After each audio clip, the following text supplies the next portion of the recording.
c'è sta mamma a fianco a te. Tu rispondi è uscita, chiamata di tre.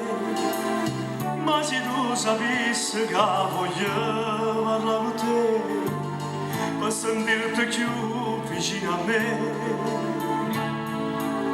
Una scusa scema non ti faccio riattaccare, pure se la conosco ti domando la tua età. Se tu esisti solo perché 15 anni fa io passai la notte con mamma. Io mi sono stancato e me lo voglio raccontare quel signore biondo che si fa chiamare papà quando con tua mamma decidete di sposare. Già sotto quel seno c'era qualche chilo in più, ma che tu iba a nascere non mi vorrei pensare che non mi è saputa mai lasciare.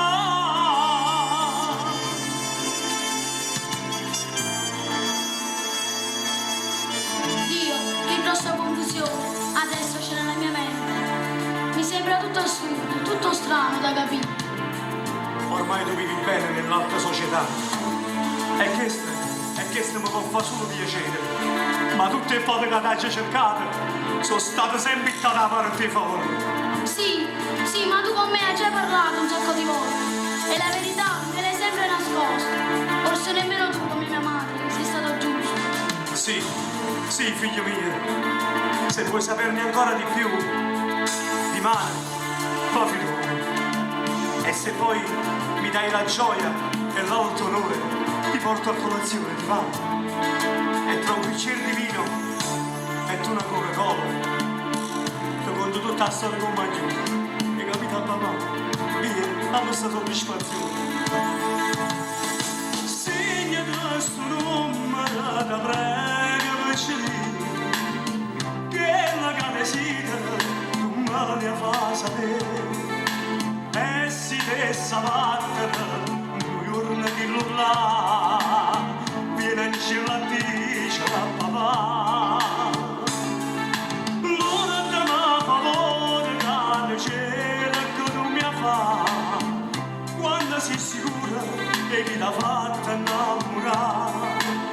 E per adesso giorno che decide di sposare, tutto quello che buona c'è a cantare.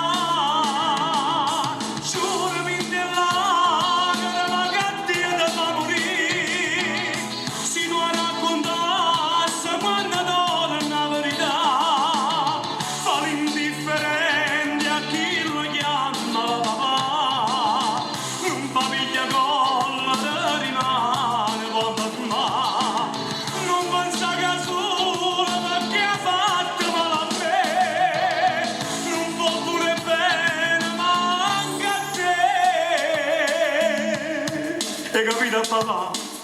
Tu me l'hai giurato che tutte queste non ce lo dici a mamma. No, tu non puoi pretendere adesso tutto questo da me. Ora che so che chi dorme nella mia stessa casa non è il mio vero padre. Ora che so perché i miei capelli non sono biondi e gli occhi non sono azzurri.